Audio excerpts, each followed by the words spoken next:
Hello, hello. This is Christina Barney watching Black Tea News.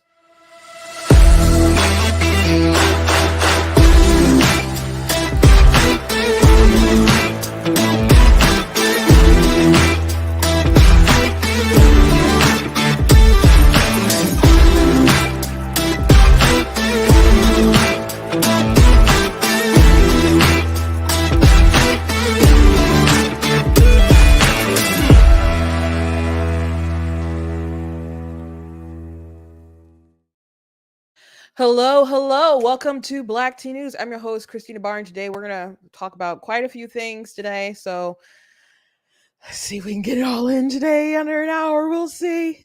We'll see.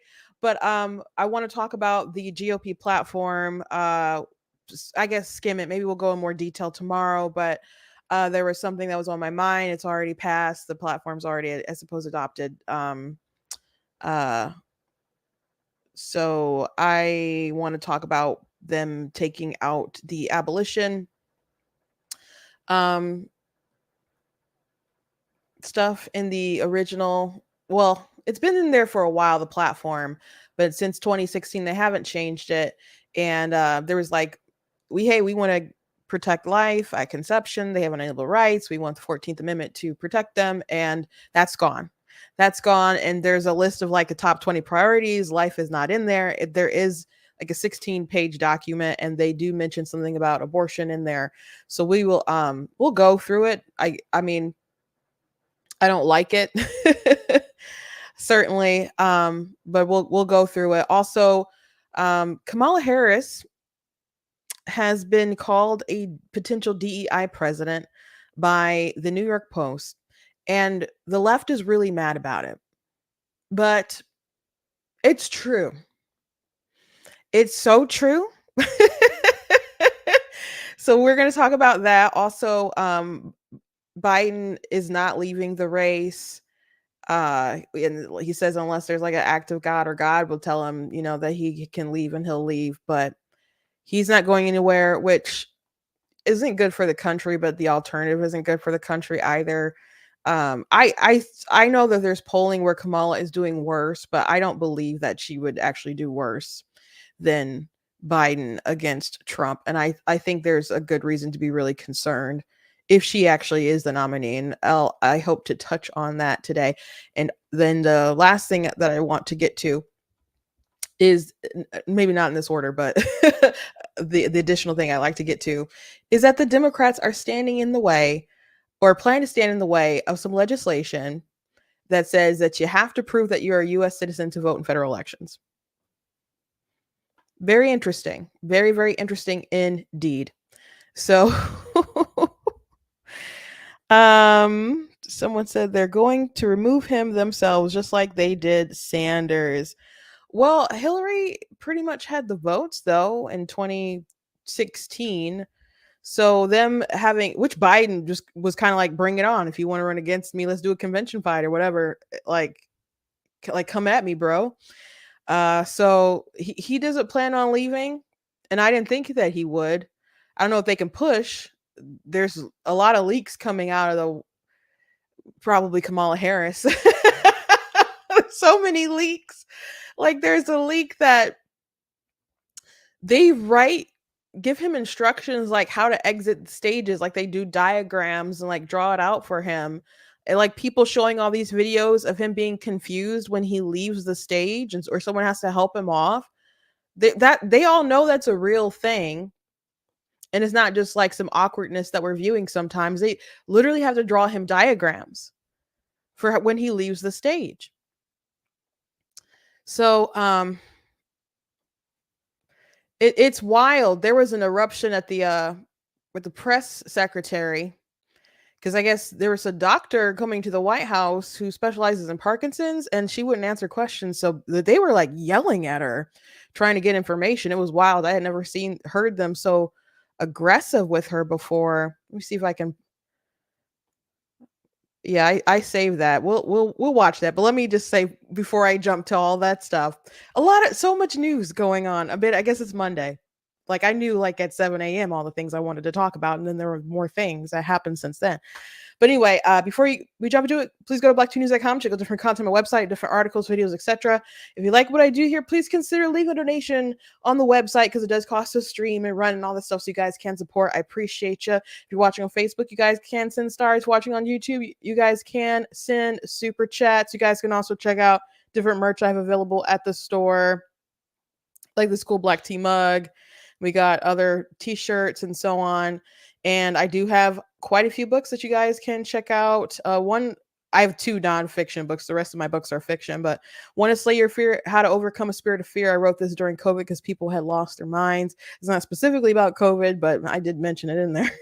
And then, of course, God is Blatantly Against Abortion. That's available on Amazon and Barnes & Noble, but most people get it on Amazon.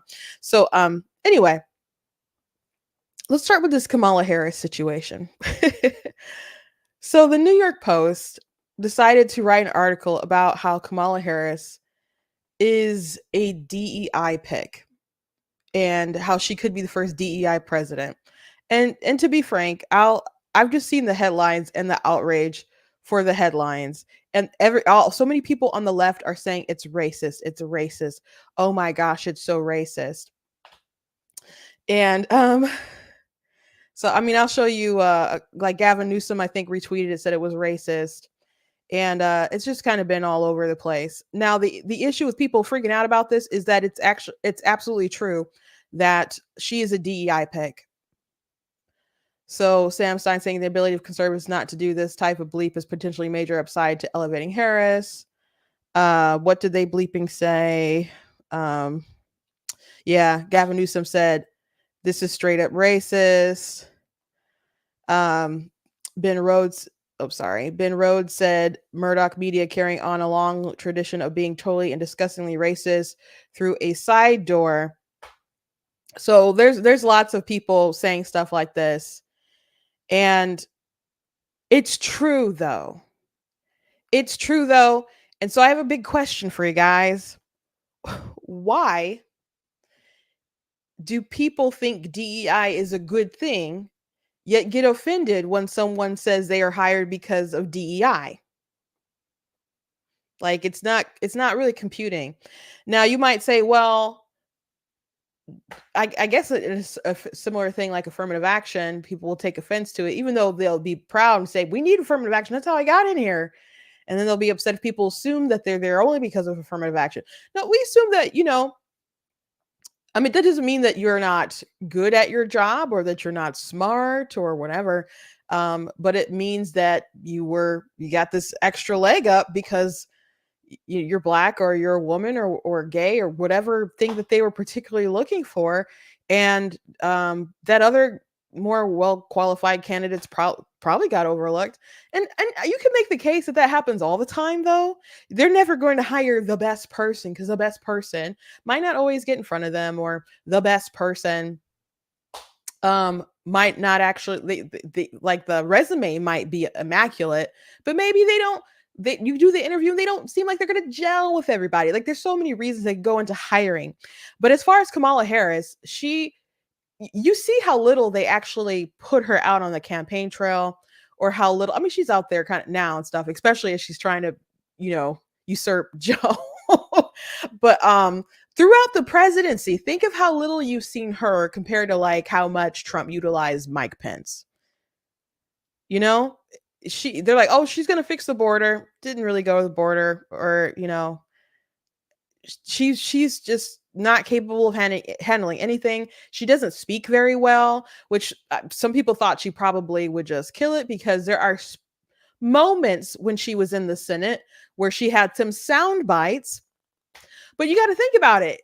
This stuff doesn't go. They talk all day long, and they don't go viral unless they have a snippet that's worth a viral moment. Like those hours that they're debating with each other, nobody's like, ooh, let me get some popcorn and watch Kamala Harris talk about some legislation.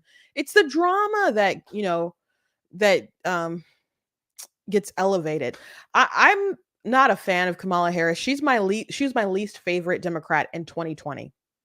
My absolute least favorite. The one I said, I definitely don't want her to be president.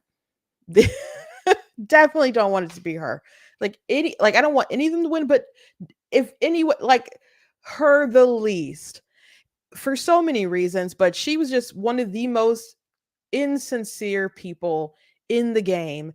And I'll never forget a press conference they did after the Kavanaugh accusations. And this is before he spoke, I believe. And this is before it was before Christine Blasey Ford spoke. And Kamala Harris is just like, I believe her. I'm like, weren't you a prosecutor?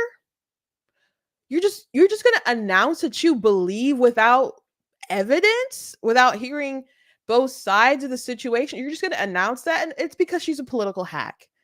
And she did the believe all women. She did the believe all women, which led her to having to say that she believed Tara Reid because that's part of the philosophy. And Tara Reid accused Biden of sexual assault.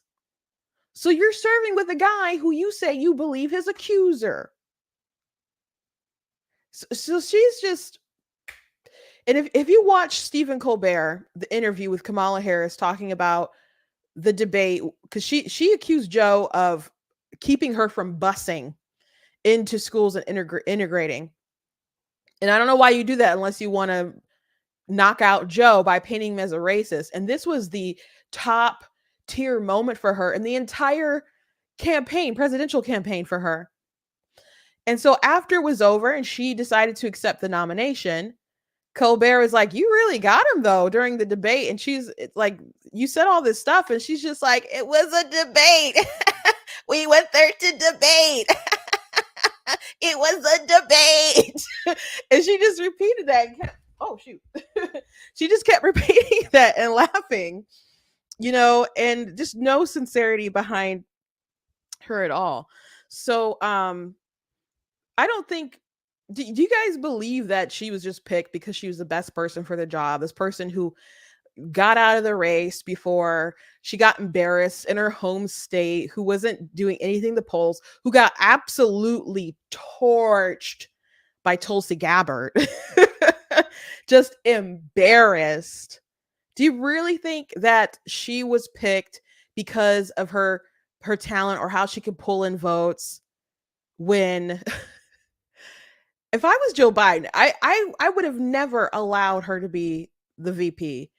If she went out there and basically told the world that my man was a racist who tried to keep her from integrating into schools. Like, I know people say whatever kind of crazy stuff in politics, but it just couldn't be me. It just couldn't be me. I couldn't roll with all these people while they be doing people dirty like that. I just couldn't forget like that. And be like, sure, give her the job that she'll have if my husband dies. It couldn't be me. Okay. I don't understand this family. I don't understand this family in the least bit. But of course she's a DEI hire. And there's receipts. And I told you guys I'd have receipts. So Joe Biden, President Joe Biden, in 2020, he made a promise, not a promise that he was going to pick the best person for the job. He made a promise that he was going to pick a woman. And he didn't even say black woman. He didn't say a woman of color. At first, he just said a woman. Amy Klobuchar, to a lot of people, seemed like she was probably going to be an ideal pick. She ran herself. I think she's like in the Midwest, maybe can pull some votes there. There was some information that came out about her not treating her staff very well, which that wasn't even that embarrassing, but I think there was some kind of story where something really tragic happened, and I think it was somehow made its way back to her, like a poor judgment decision from her kind of echoed. I can't remember exactly what it was during that time. But anyway, it obviously didn't end up being Amy, and I don't know who else he might have been considering at the time, but he just said a woman. Now, he could have picked a black man. He could have picked Cory Booker or somebody else, of color, but he just said at first he wanted it to be a woman because he wanted, that historic feather in his cap with his administration. I guess maybe it's just a little nostalgia from Hillary Clinton failing and them wanting to pick that back up or whatever. So he said a woman. And then they started getting pressured to pick a black woman. So NPR, and you can find these stories, but NPR had a story about pressure grows on Joe Biden to pick a woman as his running mate. So let me share the screen and scroll through this a little bit. And that's not even the only, that's not even only the only thing. It gets deeper than this. Me. Okay, pressure grows on Joe Biden to pick a black woman as his running mate.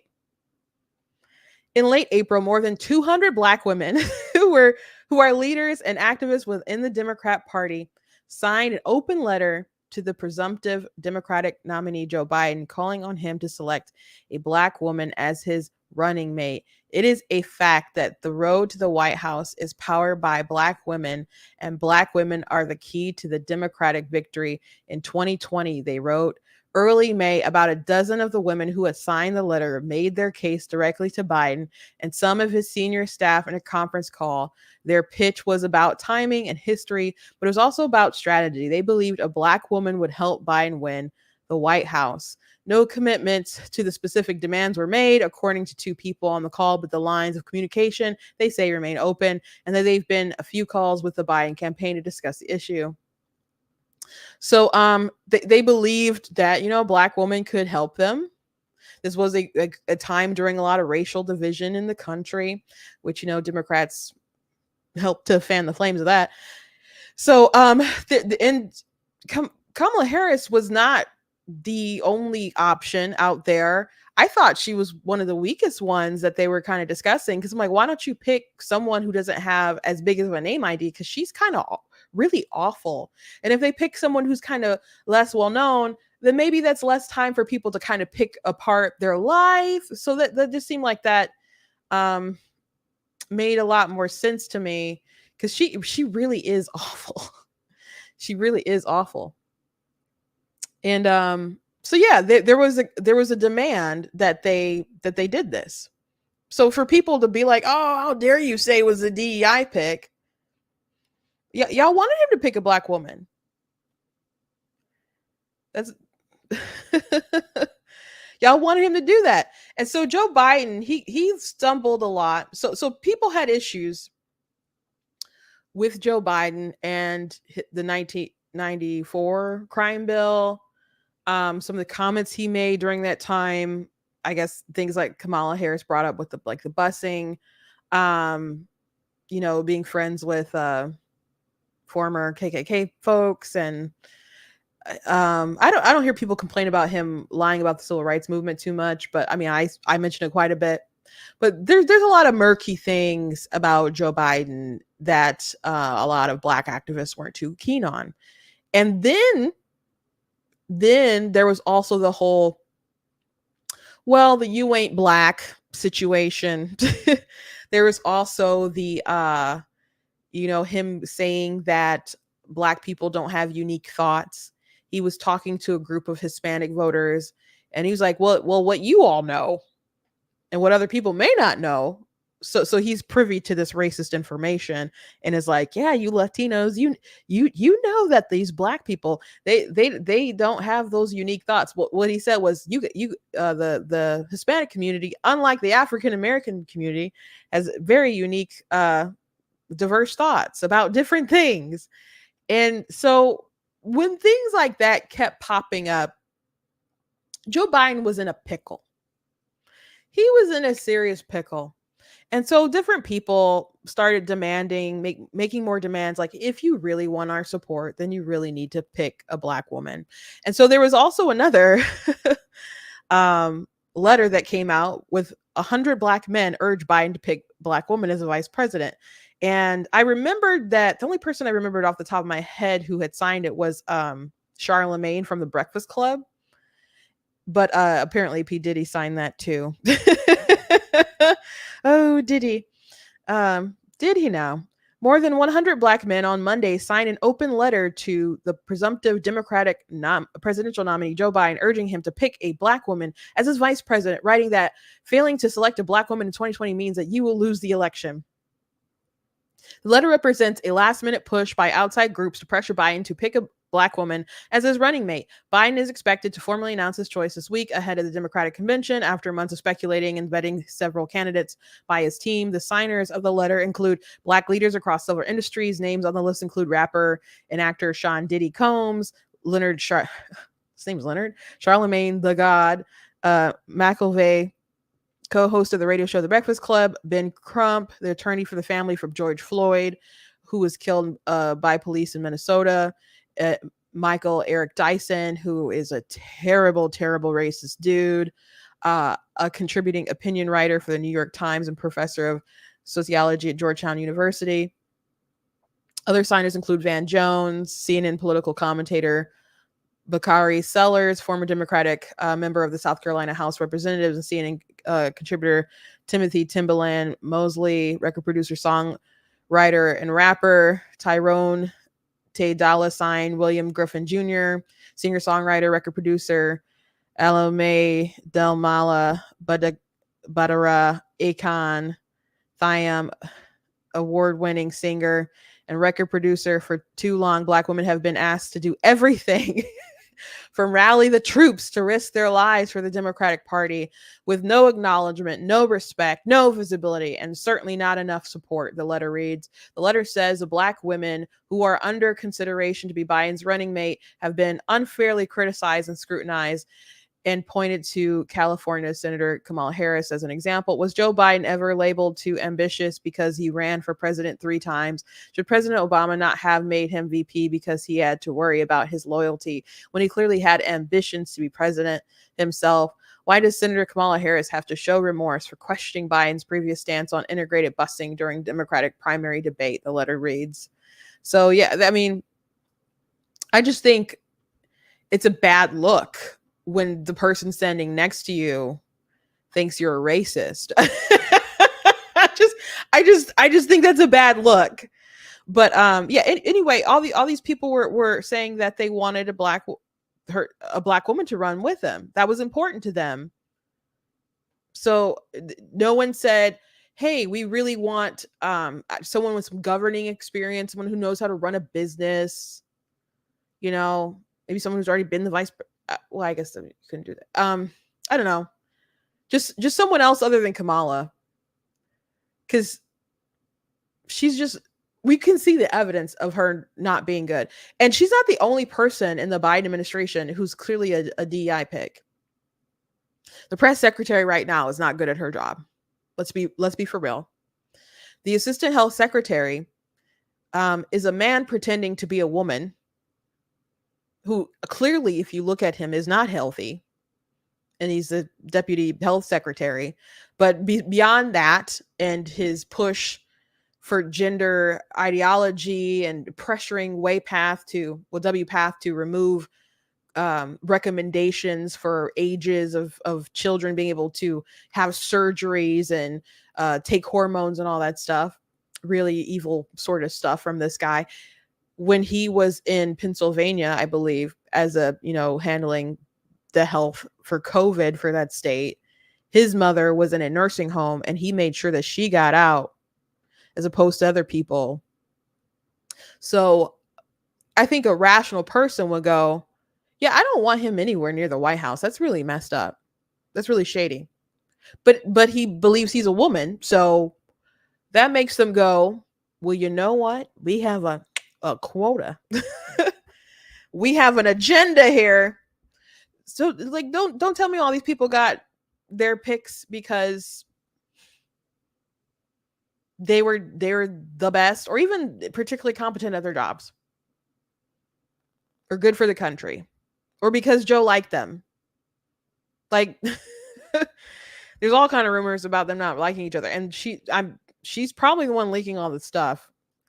Not maybe the only person, but she will fight, I'm sure, to the end until he's the actual nominee to be the president. So again, I asked the question,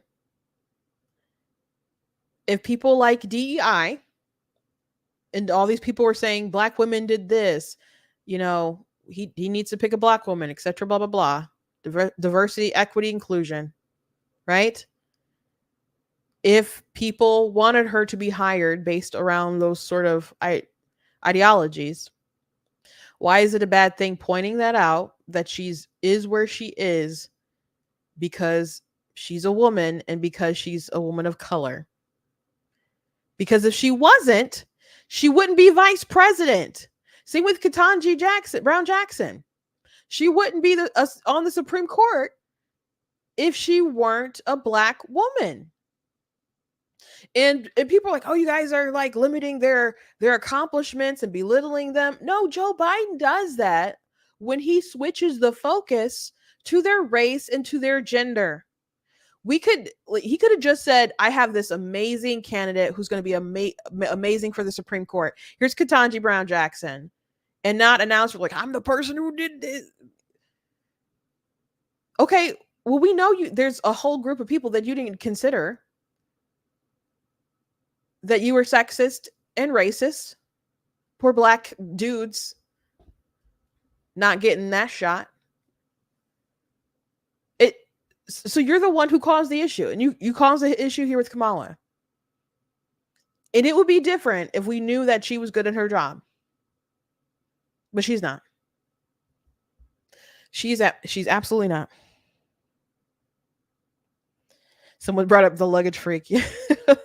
Gosh, what was his name? The guy who stole the luggage. What was his name? I can't think of his name. But he would steal women's luggage and then wear their clothes. I can't think of his name. But yeah, that's another diversity hire. This is just their agenda. And then some people I feel like they picked just to be like, how can we trigger Republicans today? Like sometimes Disney will write stuff to be like, how can we tick off the fans? The LGBT guy, he was non-binary. I can't think of his name. I'm looking at the comments. I just can't remember his name. I mean, it's not important to the conversation, but yeah. But Disney, for like She-Hulk, for example, they'd be like, oh, I can't wait to trigger the fans, or see how they'll react to this. They're going to hate this so much, this episode, and the fanboys are going to be chatting it up. And to me, that doesn't make sense. You like anticipating people to just kind of hate it. I'm like, what if you just produced good content that people liked? Like, I know hate watching is a thing today, and it's very profitable for some people. For the people with that kind of time or making it a career or whatever. But I don't know, if I was like in charge of writing things for this multi-billion-dollar company, I would just try making good content. And they're all like kiki kaka over how they can upset fans. And I feel like before Biden, got all his people in there, they're probably like, okay, who can we get who's the absolute worst person for this? Like I mentioned how Rachel Levin is the assistant health secretary or deputy health secretary, whatever. Becerra, who is the actual health secretary, he doesn't really have a background that qualifies him for that position. But what did he do? He did sue those nuns, the Little Sisters of the Poor. Or I'm sorry, he didn't directly sue the nuns. He sued the Trump administration that was protecting the nuns. That's right. So I just feel like there's people he just picked to trigger folks. Maybe. I don't know. And when there's some dumb stuff that Jennifer Granholm had said that was going around, and people were like, what the heck is up with this woman? And I'm like, she was the governor of Michigan, and we called her reign the lost decade. And people are like, oh my gosh. I'm like, yeah, she was terrible. But people fail upwards in this business. Speaking of upwards failure, let me show you this clip of the of people freaking out at the press conference. It was pretty wild. I've never seen them react like this before. So there was a renowned doctor who covers Parkinson's that visited the White House a couple times in recent months, and she really wouldn't give a lot of detail on it, which I guess I understand. But the press is not happy about Joe Biden in the whole situation, which I just want to remind everyone again that they had eyes and ears and could see all the things that we were seeing and people were talking about for a long time, for years. So everyone just, pretending like they were left in the dark and like the White House lied to them when they played along, when they, had prearranged questions or whatever. I don't know. Just stop pretending to be so outraged like you were tricked. You weren't tricked. Maybe you're willfully ignorant to a large extent, but you weren't tricked. And we weren't tricked either. We were just lied. We were lied to. We provide to all of It's you. a very basic, direct question. Wait. Hold on. Wait a second. 8 times, or at least once, in regards to the president specifically. Hold on a second. Not what you should be able to answer by this point. Wait, no. No, wait a minute. Ed, please. A little respect here, please.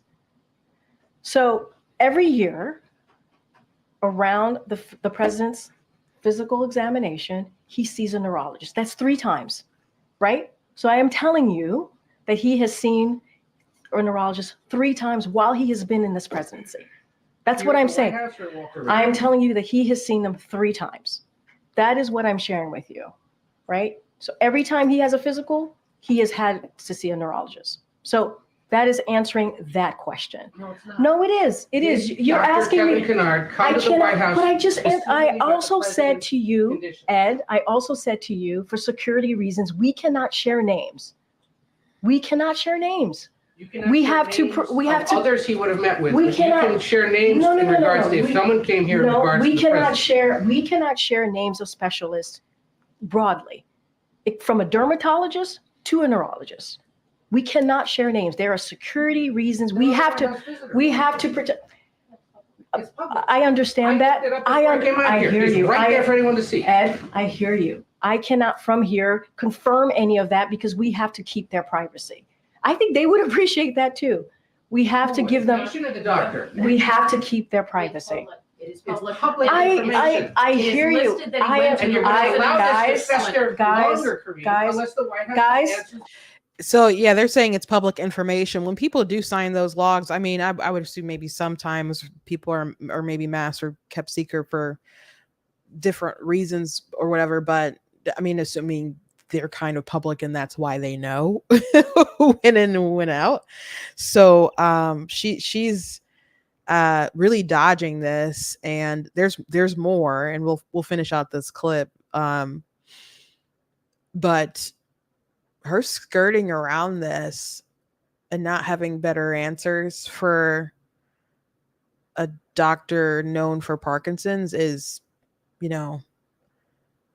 it's just going to create a new negative news cycle. Now, maybe there's nothing that they can do to get Biden out. And maybe the only way to push him out would be, well, I guess a floor fight. That doesn't seem like it's likely to be successful. And if it goes down, I don't see that it goes. I wouldn't want to leave that up to chance. If I were them, 25th Amendment, I guess, they want to go along with that. But I have my concerns about things like that. But let's finish out this clip. Hold on a second. There's no reason to go back and forth and be in this aggressive way. Missed around here about how information's been shared with the press corps about him. What do you missed about? What do you missed Everything about? he just asked about. And then every time I come back and I answer the question that you guys asked. Correctly, you didn't have to come back and clean up. I never answered the question incorrectly. That is not true. I was asked about a medical exam. I was asked about a physical. That was in the line of question that I answered.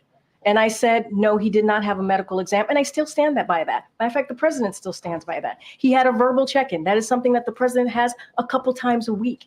Now in regards to Dr. Kevin Kennard. And I am telling you right now that I am not sharing confirming names from here. It is a security reasons. I am not going to do that, Ed. It doesn't matter how hard you push me. It doesn't matter how angry you get with me. I'm not going to confirm a name. It doesn't matter if it's even in the log. I am not going to do that from here. That is not something I am going to do. What I can share with you is that the president has seen a neurologist for his physical 3 times. 3 times. And it is in the reporting that we share a comprehensive reporting. Matter of fact, it's more than what the last guy shared, and it is in line with what George W. Bush did. It's in line with what Obama did. And so it is comprehensive. It is out there. I just read a quote from it, but I am not going to devolve somebody's name or confirm someone. I'm not going to do that. That is as privacy for that person. I'm not going to do that. It doesn't matter how hard you push me. It doesn't matter how angry you get with me from here. I'm just not going to do that. It is inappropriate and it's not acceptable. So that's kind of crazy because obviously they're saying names and these things are recorded. People are watching them. I mean, people are sharing this clip saying, get your popcorn, watch this as the press just, kind of yells at her about this, wanting an answer. This isn't going to stop people from asking questions. And this route of like, oh, it's just a security concern, I'm not going to confirm the name that you guys are saying. No, nobody's buying that. And she said that Biden has done 3 neurological scans. Well, she said Biden has done what, like Bush and Obama, both those guys were younger than him. It's funny when they try to bring up comparisons because Biden said he needed to sleep earlier or make sure that he, gets some more sleep. So they're talking about him going to bed at 8, and they're like, well, Bush, went to bed at 9, and Obama, he was, in by 6 something having family dinner. He was like, because he was raising girls and like little girls in the White House and prioritized his family time, and it doesn't mean that he wasn't available and reading briefs and studying like up all night, like I think till like midnight or whatever. And George W. Bush, he really, likes to or did go, I don't know how much he does now, but he did like to go cycling. But he would get up like 6:45 or whatever in the morning. Like he got up early to work. And Joe Biden apparently can only function well between the hours of 10 and 4. And there's a nap between that time. So people comparing Joe Biden, who was way older than them, it's it's silly. It's silly. He's much older than they were when they served. And he's been president for 4 years. So when is he having his other neurological scan? Because we're getting toward the end of the year. I don't know exactly when they had them or when they do them. But she said he's had 3. And he needs a 4th one.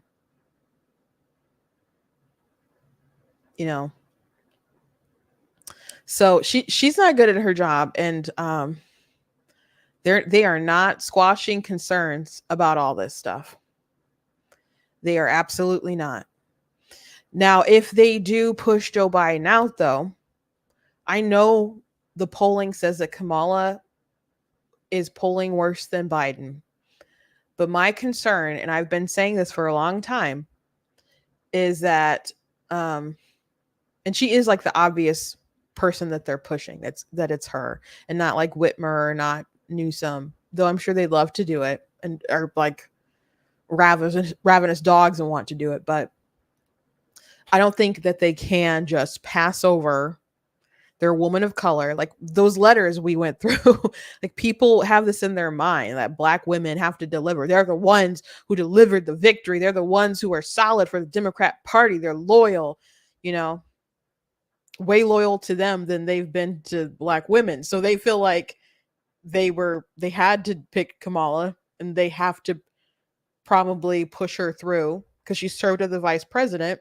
Why wouldn't she be the one that they push to be the president after all this time? They just can't put her aside. It would be murder for them, I think. But I know she's terrible, and you guys probably know she's terrible, but I don't think the public is really that aware of how terrible she is. And there's some key moments we can look back to in the primary, but people in politics, so people, I don't know, they forget things so quickly. And I would just feel like, let's say Biden resigned tomorrow, there's so little time to introduce the public to how awful Kamala Harris is, versus many people who don't like Trump. And they'll feel like, oh, well, suddenly this isn't a rematch between two old white dudes. And they'll see someone young who's a woman of color. These progressives who wanted to abandon Biden would probably feel more on board with Kamala Harris, because she wasn't the one signing those bills to send, aid to Israel, whatever, So, and then she fits in their coalition. So I know there's folks who aren't too fond of her again, but I think as soon as it's real and she's their person and she's made history and all of a sudden she's number 47 if he resigned,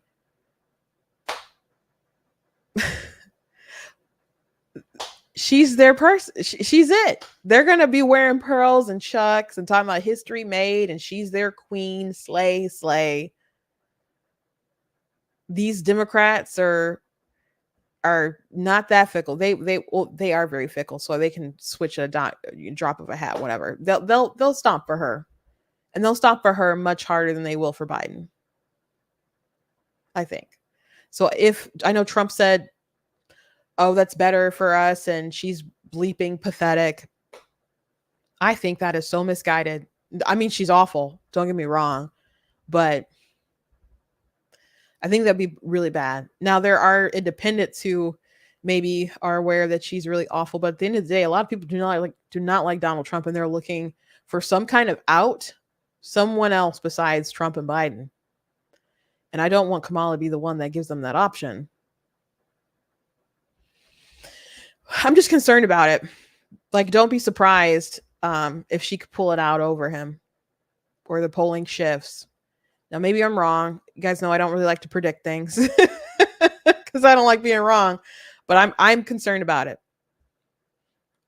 Again, because all these people who say they hate her, they'll suddenly find that they don't hate her. They'll switch it up. Anyway, moving on. Before I get into this abortion breakdown, the Republicans have introduced a bill that is supposed to keep illegal aliens from voting. I mean, non-citizens from voting. And the Democrats are not happy about it, and they plan to block it. So Axios said, "Scoop: Democrats whip against GOP's latest election crackdown." And this is so, I don't know, silly. House Democrats leadership is bringing out the big guns against a Republican bill set to be voted on next week that would require proof of U.S. citizenship to vote in federal elections. Axios has learned why it matters. House Republicans have made non-citizen voting in federal elections, for which there is no evidence of widespread phenomenon, a marquee issue going into the 2024 campaign. Now, do you notice how they always say no evidence of a widespread phenomenon? It doesn't need to be widespread to be a problem. When there are elections that are decided by thousands of votes, by less than 10,000 votes. I think in Michigan it was, I don't know if it was 10 or 11,000, but it was not a lot. And there are some states, I think there were less than that, like in 2016. Like, these are very slim margins in some cases. So it doesn't need to be widespread. It just needs to be strategic in these nail-biter states to make the difference. So people going on, but there's no widespread phenomenon. I don't care if it's not a widespread phenomenon. It shouldn't happen, right? We should.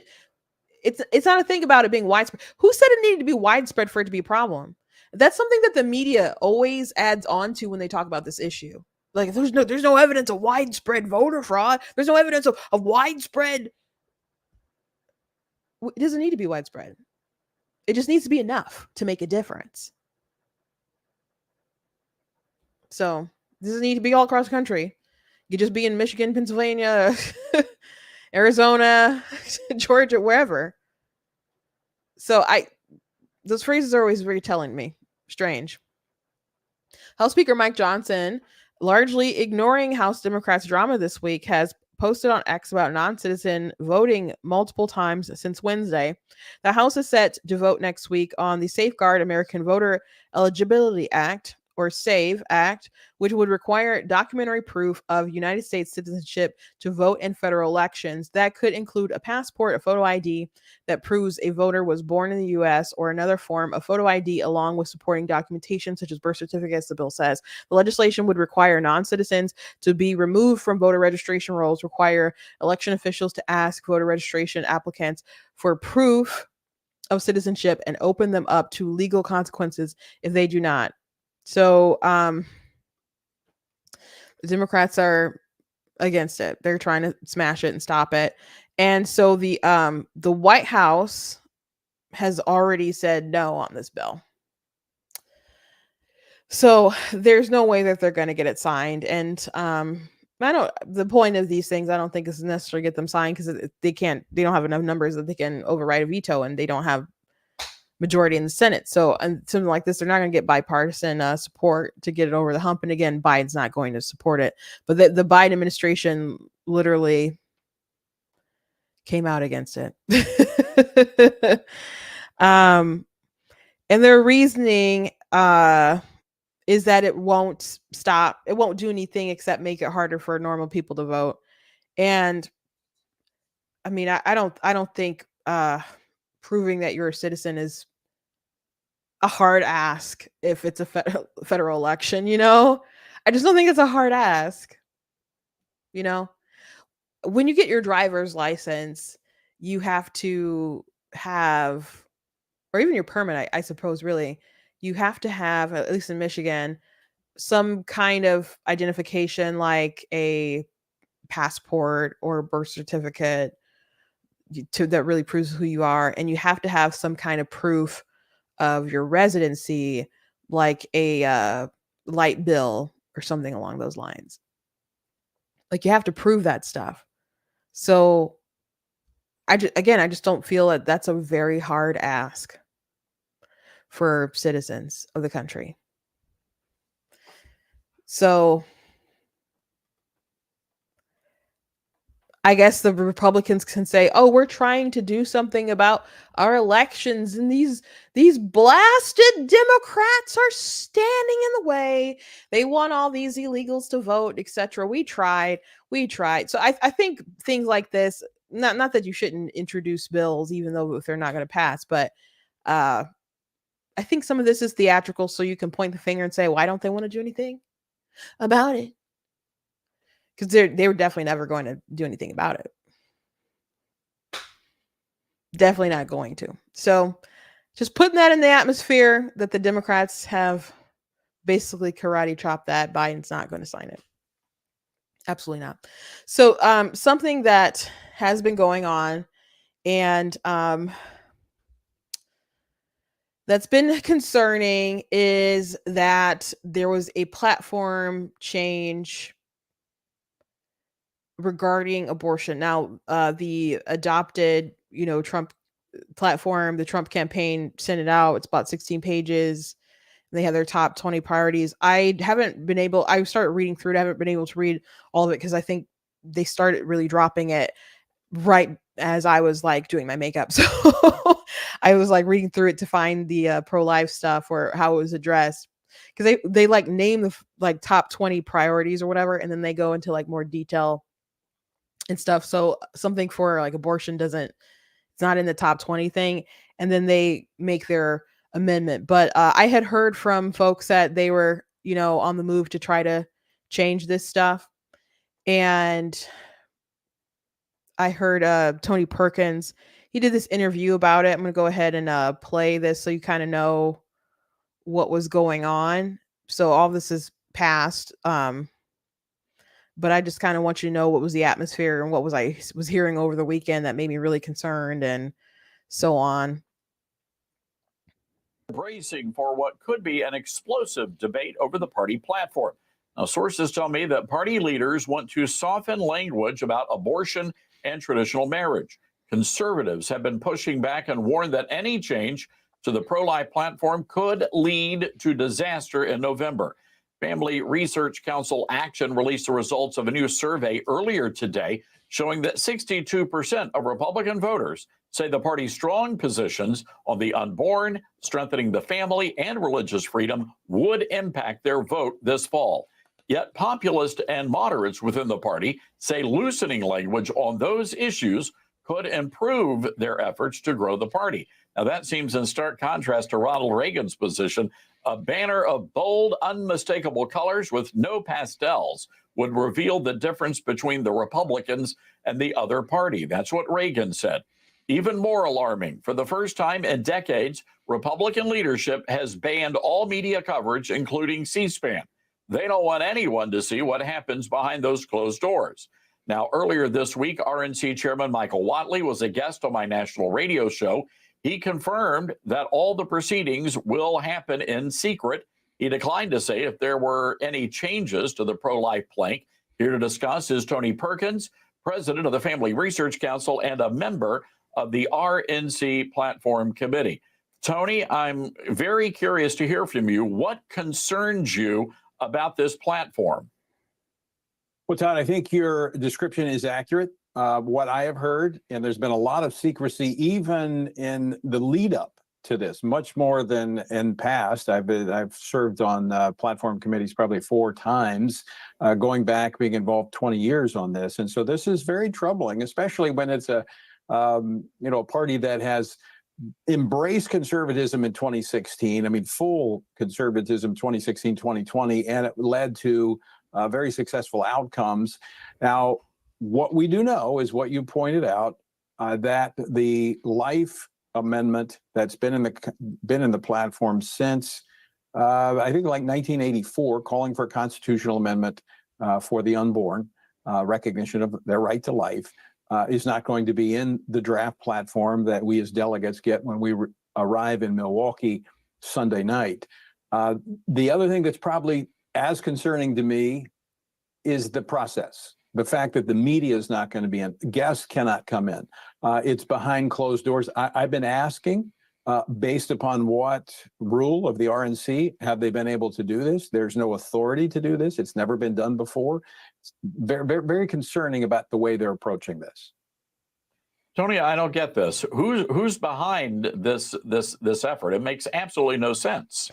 So he goes on this. I'm going to play the whole thing because, again, this is, already kind of the past. But he says, "Oh, it wasn't Trump because Trump, he doesn't like gag orders," and I think that's very sweet of him to think that. But I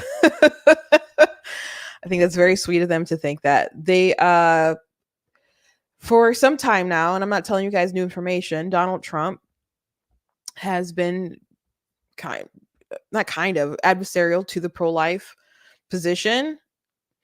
And midterms, he was really blaming the losses on pro-life agendas, seeing that different initiatives failed. And though he picked some not great candidates, like Herschel Walker, for example, the evidence seems to point that he paid for an abortion, and voters, and a deadbeat dad too. So voters just kind of didn't take kindly to stuff like that. But there was no sort of, inspection, self-inspection on those sorts of picks. It's those pro-lifers and we're getting killed out here. So that's been the push to modernize or moderate the position on life. And so Trump had an interview some time ago saying that 6-week bans are horrible when he was in the primary. I think that was mostly because DeSantis had a position on the 6 weeks, but that caused a lot of drama and issues. And Trump keeps saying that it should be left up to the states, but at the same time, he keeps undermining things that different states have done if they don't kind of fit his moderate view of this position now. So in actuality, his position isn't that different than Biden's at this point, because the reality of it being, I mean, Joe Biden wants to restore Roe, which would make it impossible for states to protect life up to a certain point. But you can, as Trump would say, rip the babies out. And, you know, if that's what the state decides. Well, if that's what the state decides, that's what, you know, Trump is like, well, that's what the state decides. So that's not the Republican platform. On the debate stage, Donald Trump, he kept saying everybody wanted it back to the states. Everybody wanted it back to the states. Everybody wanted it back to the states. The reality is that the Republican platform actually wants abolition. Not kind of, it doesn't advocate in the aggressive manner of like abolition is rising or something like that, but it says that they want a constitutional amendment to recognize that the preborn have an inalienable right to life, and that right cannot be deprived from them either without some kind of due process, and they have equal protection.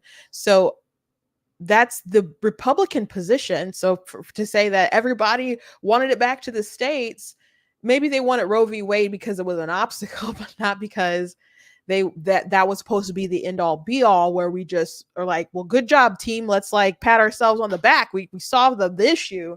Like, no, you just made it so we all have to argue amongst each other from state to state to state.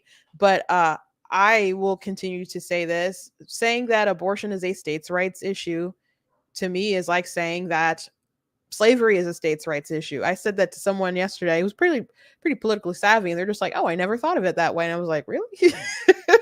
But yeah, you're picking and you're seeing a human being. You're picking out descriptive characteristics instead of looking at their nature as a human being, saying, well, because of this thing, these characteristics, you know, descriptive characteristics, we're saying that you're not a person. And because you're not a person, we're going to deny you basic human rights or your unalienable rights.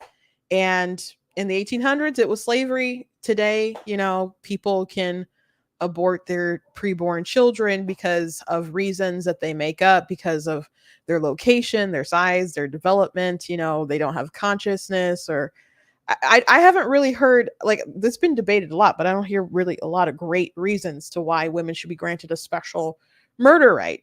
You're like, Christine, it's not murder. If you say so, it's we can call it a premeditated homicide if you'd like. Does that sound better? Because that's super accurate. Premeditated homicide. Someone who did nothing to deserve that sort of ire. And I can understand maybe why a woman might want to do it. I don't understand why the government that's supposed to protect the inalienable rights feels like they should pretend like someone's not being killed and they don't have a duty to, you know, protect that person's rights. Unless they just don't think it's a person. But again, you have to have a good reason for that. Anyway, our platform has been like that for a while. It's been the same since 2016. Apparently, there were some changes they wanted to make in 2020, but I guess it was going to cause too much drama. So they crafted it so they could push through the different changes. So here we are. You know, they instituted their draft, but before they got what they got, there were some disturbing things that came out. So Marco Rubio came out in support of changing the rules, and his reason was pretty whack. So I'll just share that with you guys.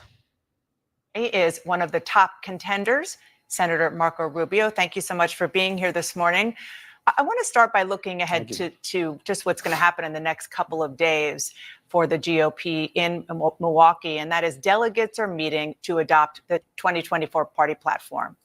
Now, for 4 decades, the Republican Party's platform endorsed a national abortion ban.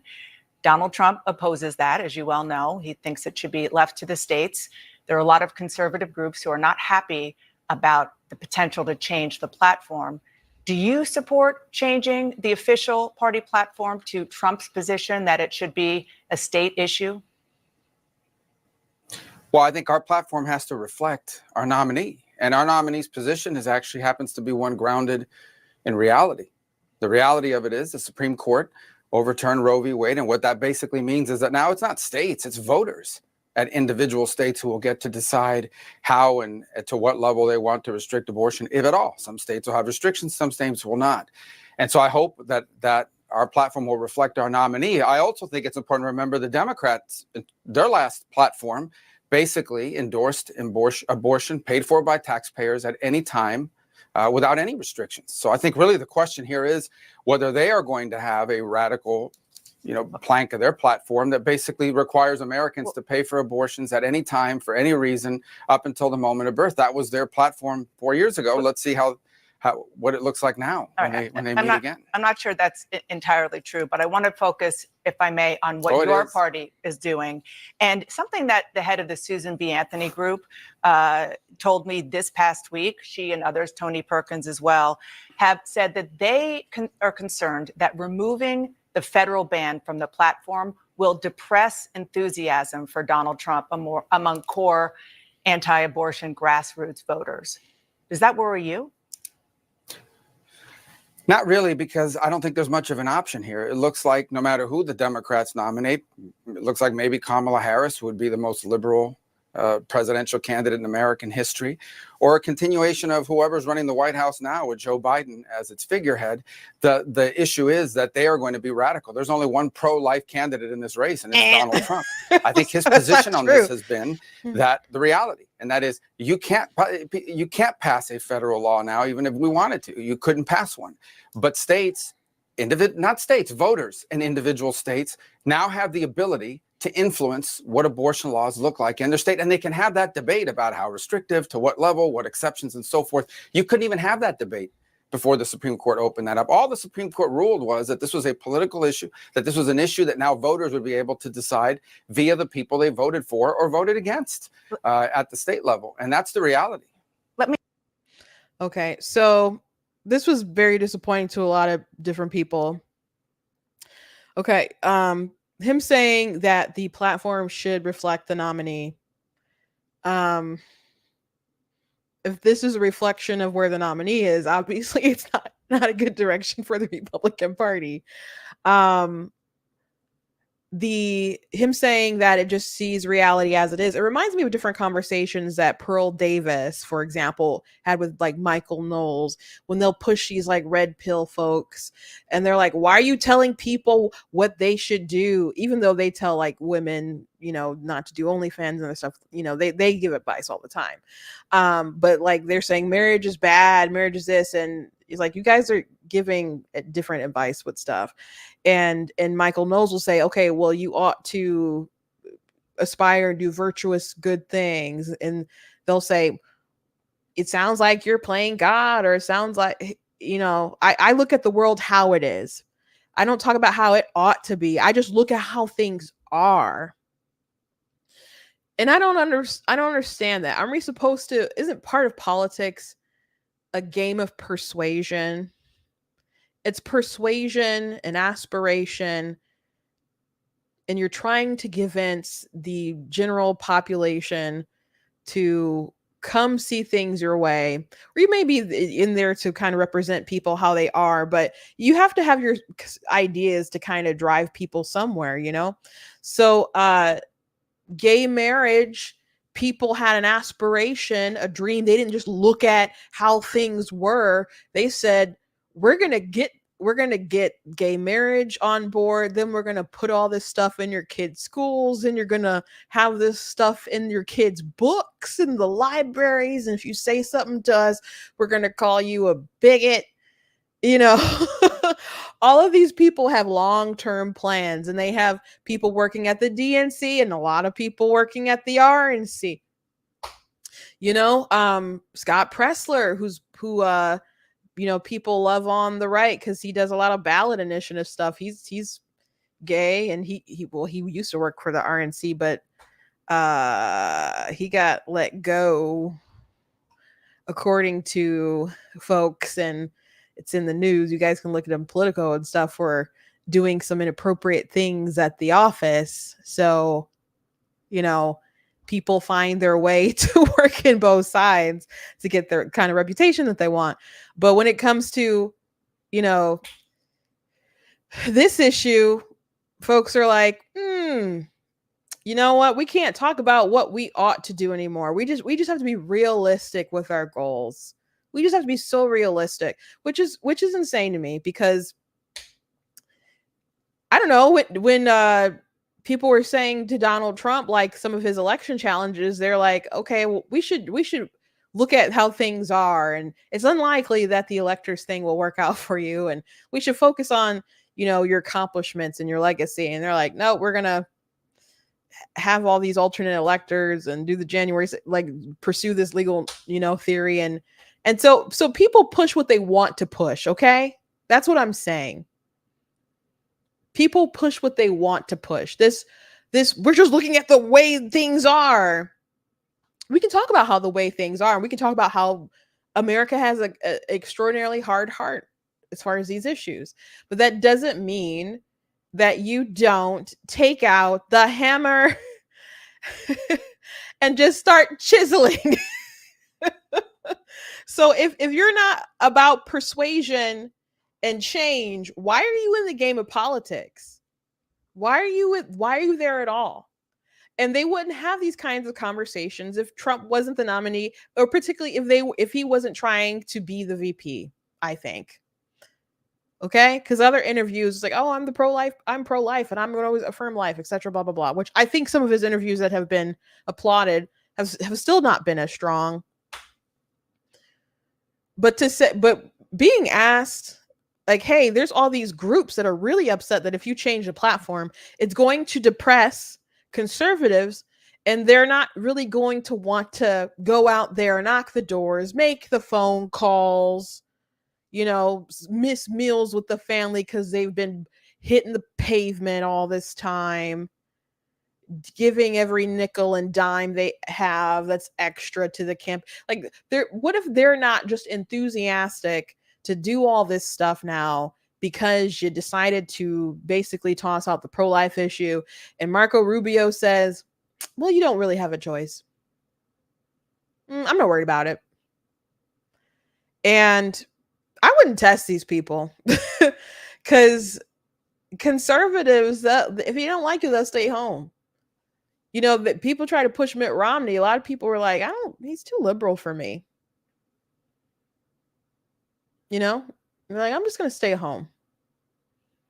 We went to the Faith and Freedom Conference 2 weeks ago, I think. And that one of the goals of that organization is to mobilize the evangelicals, because so many of them don't vote and they feel like they should sit out. So if they want to surrender, I know there's so many Republicans that want to get rid of the abortion issue, don't want to talk about these social issues anymore. You know, I get it, but I don't, that's been like the carrot that they've been stringing all these evangelicals around for years. That's what they've used. That's the carrot, right? So if they want to just toss that out, well, what else do we have to look forward to? Certainly not fiscal responsibility. You know, it's not that. So maybe a tax cut, a temporary tax cut. Now, the biggest difference between Trump and Biden is the border.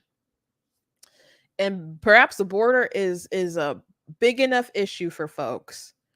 But I don't want to upset y'all today, but the issue or the concerns of the Never Trumpers back in 2016 was the ultimate direction that the Republican Party would go, the ultimate damage that could be done to it if Trump was the nominee. And then a lot of people had to eat their words because, Ben Shapiro was like, I'm not voting for Trump, and he's not going to actually put up these justices and stuff. And so when he nominated Gorsuch, Ben Shapiro was on a show wearing a Trump hat. So people say he was a Never Trumper. I mean, there are Never Trumpers who are legitimately Never Trumpers, and they have allowed their Never Trump identity to warp their entire worldview to the point where they thought they were standing up for conservatism, and now they're not even conservatives anymore. They're just full on Democrat grifters, because that's their audience that they've accumulated, because that, I guess, that's all they could accumulate while they were bashing Trump. But these sorts of pushes down this direction, this more liberal direction, it is a concern that they put out there. I'm not saying all the things that they said was going to happen, but this is a concern, and they're basically saying, well, we're not worried about how you feel because you don't have a choice. So that sucks. It kind of feels a little bit how Democrats be treating black voters all of a sudden. Like, we don't expect you to leave. We don't have to treat you right. We don't have to give you what you want. So this clip from J.D. Vance, who is also being considered as a potential VP candidate, is more alarming to me.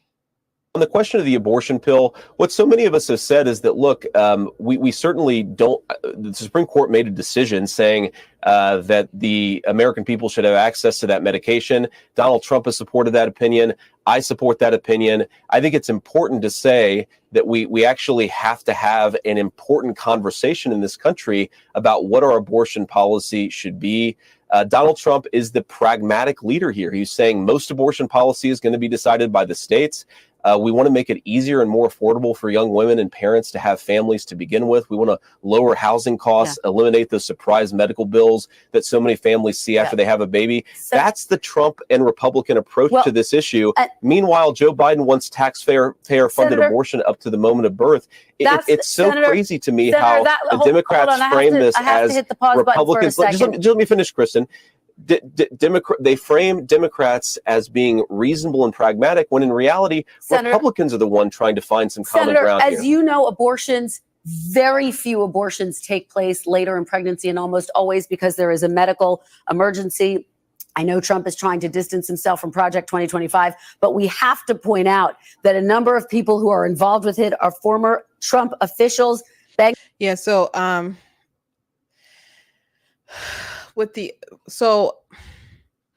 First of all, if we're going to say, well, we need to have serious conversations about this issue, Republicans need to learn how to freaking talk about it. Because I've seen so many interviews with these people, and if someone brings up late-term abortion, and they're like, well, that only happens in very sad circumstances. It's just not true. And the data doesn't support that.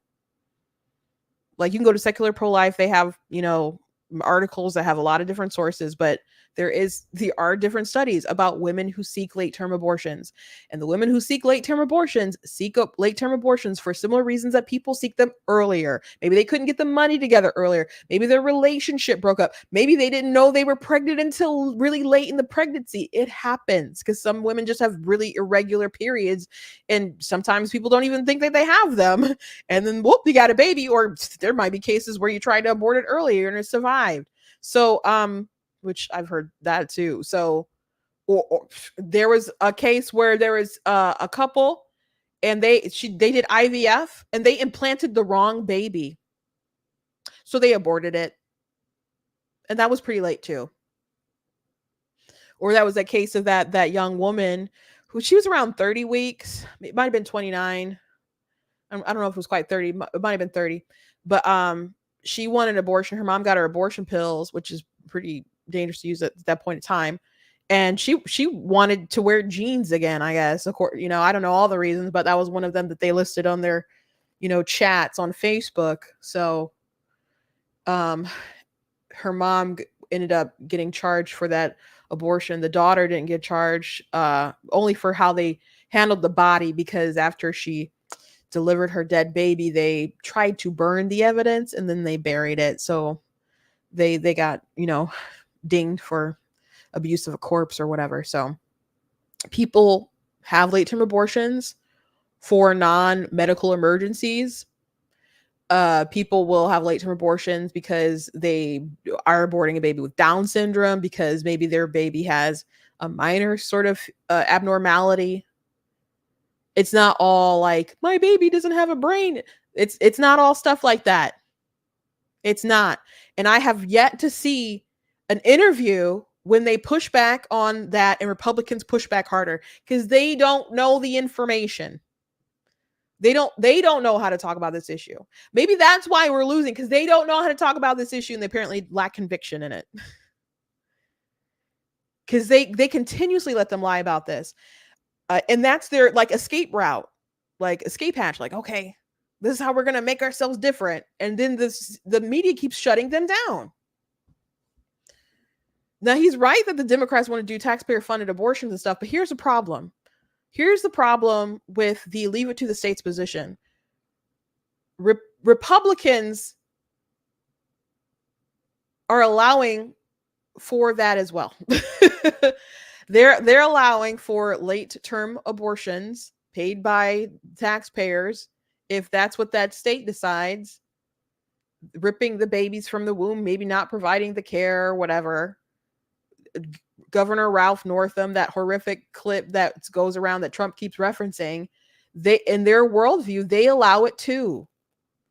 If you leave it to the states. I released an article about something that Joe Biden said at the debate stage, where he said, believing that it's a state's rights or the states should make a decision, that's like saying that civil rights should be a states' rights issue. I'm like, oh, Joe Biden made a good point. I mean, he didn't mean to. He meant to say that, he meant that as like abortion rights is something that should be available to all people. But no, protecting the baby should be available across the board. You shouldn't have to cross a state line and all of a sudden you don't have rights anymore. So someone took Marco Rubio's words and they just replaced it with like scenarios of if it was Black people. Let me see if I can find that real quick. I don't know if I retweeted or liked it, or maybe I didn't, but it's just like, hey, lynchings are fine if they vote for them in their state. You know, we can make laws about how we're going to regulate that stuff. I mean, I guess that's the gist of the post, but just think of it in some other kind of context and you'll go, you know what, that really doesn't make sense. So that's the issue. That's the problem. So they can keep saying that the Democrats are the radicals. And these media people are going to keep shutting them down when they try to say that. Like, oh, it's been so rare. Okay, there's like 1 million abortions a year. And it's like 1%. So we're talking about like at least 10,000 babies, maybe more. That's still a lot of babies. It's not a small number. It is compared to the rest, sure. So it's a small percentage, but it's still a lot. It's still a lot. But most abortions are done in the first trimester. 2/3 of all abortions are done with the abortion pill that they apparently aren't going to try to stop, and that people will take and have them shipped mailed across state lines. So even if your state says it's pro-life, that doesn't mean that they can't get access to a pill. And pro-life laws don't criminalize the mothers, and she is the abortionist in that case. So who's getting punished even if someone finds out? So they haven't really stopped abortion, especially as these abortion pills are allowed to be distributed. So if Trump and them take a position that most abortions should be able to occur, we're supposed to be tripping about how evil the Democrats are because they want to kill 10,000 less babies? When there's nearly 1 million being killed a year? They're like the same. And Rubio had the nerve to say, well, Trump is still the only pro-life candidate. No, he's not. I'm sorry. This brings me no joy to talk about. He's not pro-life. And at this point, you're just lying. It's not wishful thinking. It's just a lie. Because the pro-choice position is that they have a choice to choose abortion. They should have a choice to choose abortion. It being up to the states, they have the choice to choose abortion. You can't just wash your hands of that. Okay? Sorry, you're involved. If that's what you support.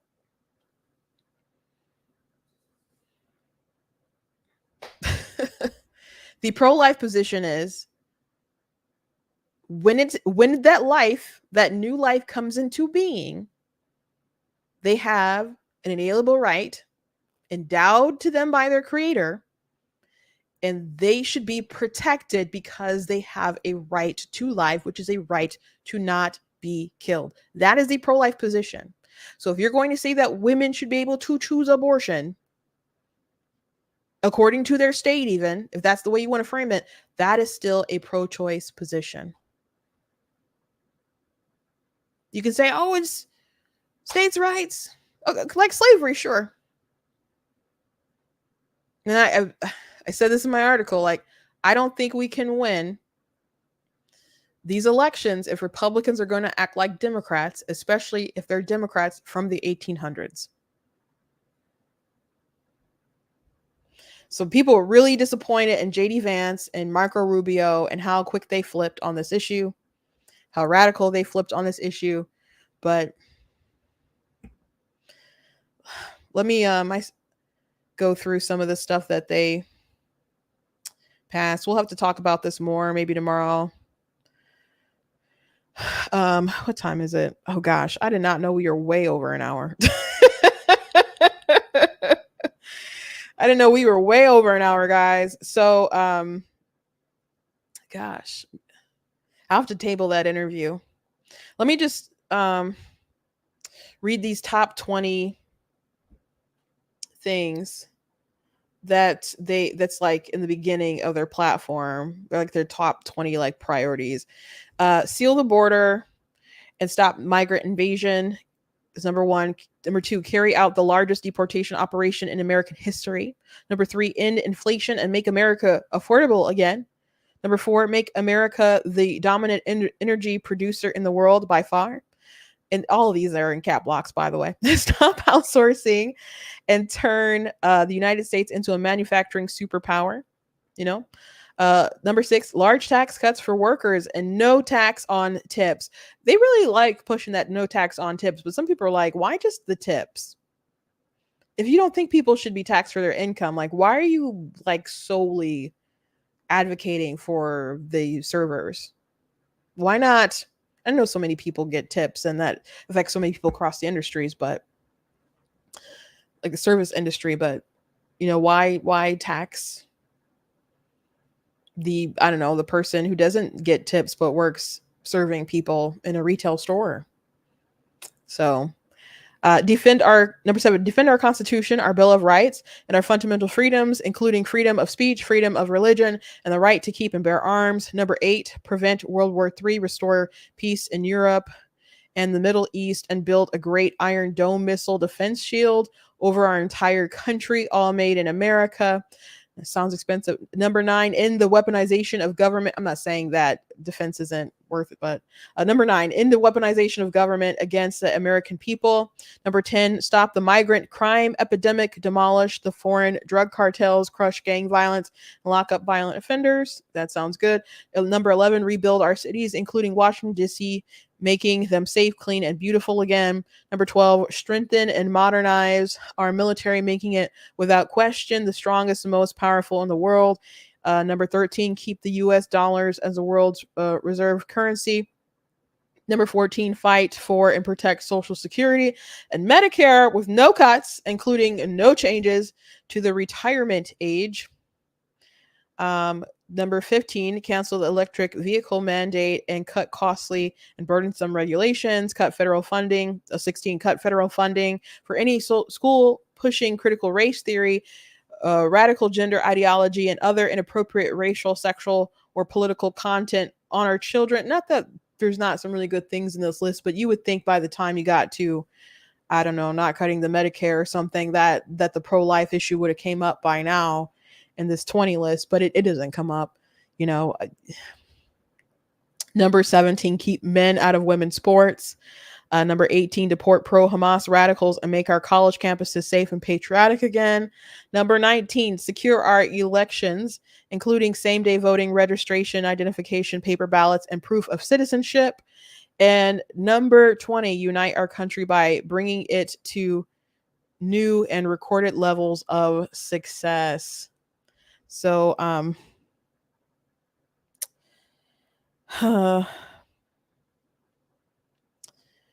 Anyway, let me pull out the I had screenshot. So there's a 16-page document. I was scrolling through trying to find what they might say about life. I already explained to you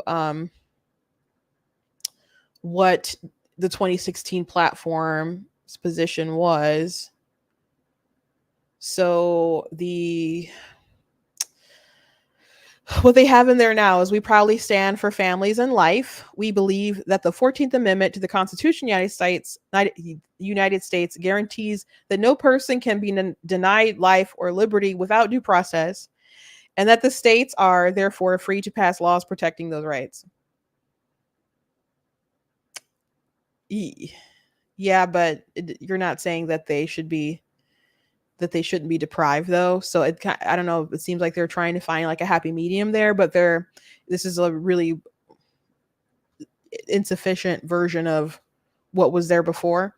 So after 51 years, because of us, that power has been given to the states and to a vote of the people. We will oppose late-term abortion while supporting mothers and policies that advance prenatal care, access to birth control, and IVF fertility treatments. So they only condemn here late-term abortion. I'd like to ask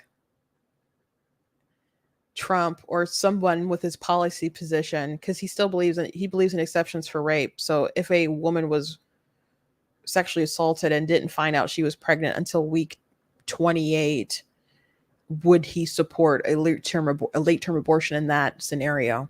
I think that would be an interesting question. You guys feel free to ask legislators who share similar positions to him and see what they say, see what they claim. Would they allow it in that particular circumstance? I don't like the focus on the late-term abortion, and that's where, like, if you debate pro-choice people, that's where they always go, like, and I don't like it, but at the same time, I don't care about it.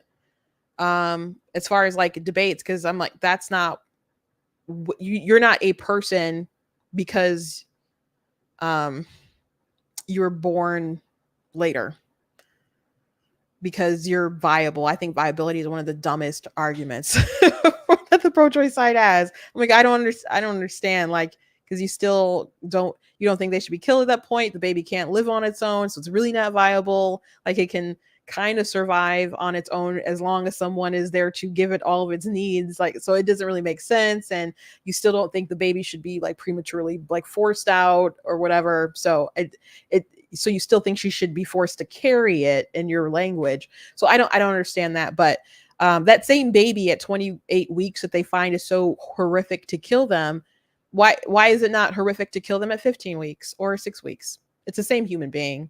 And we could say, well, their pain receptors or their, will be different at different points of time, and how they can experience their brutal demise will be different. And sure, that's the case, but they'll be gone either way, robbed of their life either way.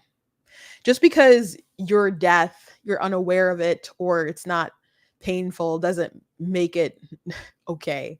Like, if someone killed you quick and painlessly, you wouldn't suddenly go, oh, okay, well, I guess you wouldn't go or say anything if someone killed you quick and painlessly, but we wouldn't all say, oh, well, they didn't feel it, or they were unaware of their death and it was quick, and they definitely don't care now. So yeah, it's totally cool. We're not going to charge you for murder. Carry on. We wouldn't do that. So this focus on late term totally misinforms the public on the issue. It's like, it's misdirection. And it brings us further away from where we want to go. Like, someone was really defending all this and saying, well, if you want to win elections, 6-week bans are terrible and they're awful, and you have to do things incrementally. And incrementalism slowed up the process of slavery being abolished. Abolition Rising has great videos on that. But William Wilberforce, he always wanted to abolish abortion. He did not, I mean, not abortion, but slavery. And he didn't compromise on that. But he felt strongly that the people who wanted to regulate slavery were the ones who slowed up the process. So these people now who are misdirecting the public on where this should be, like, oh, well, we should focus on late term, or, oh, 15 weeks is consciousness is or when they can feel pain, like Lindsey Graham was like, okay, you can feel pain here, that's when we give anesthesia, so that's where we should ban abortion. Or people saying, well, that's when the heartbeat is detected. We're all confusing the public about life. We're doing a bad job. And so I think the error is not just with Trump and these squishy Republicans. I think it's with the pro-life community as a whole, but I'll have to talk about that more later at a later time. My thoughts on that, but I'm not happy about this. And I was livid the past day or so, and chit-chatting with different folks. And my dad is like basically a Trump apologist, and he's just like, why don't they just let Biden implode? Like, why do this? And I don't know how serious or upset people will be about that platform. Maybe people were expecting that it would be worse than what it was, but it's funny how they didn't try to force in their exceptions, but maybe they just felt like that would be too dramatic. But a ban is, are we all fighting to end abortion? Last thing I want to say before I let you guys go, because again, this was a long show. We didn't even get to everything that we wanted to talk about. Rubio made the claim that the platform should reflect the nominee, and he's dealing with the now and how things are rather than how things ought to be. Now, I understand that they don't have enough votes to federally change anything. I know that we don't have enough votes to change the Constitution. But a candidate's platform versus the Republican platform are two different things. They're two different things. If Donald Trump wants to say in his platform and his position when he's running that he's not going to do anything about abortion pills and he's for exceptions and he doesn't plan to sign anything, it's not fine, but it is what it is.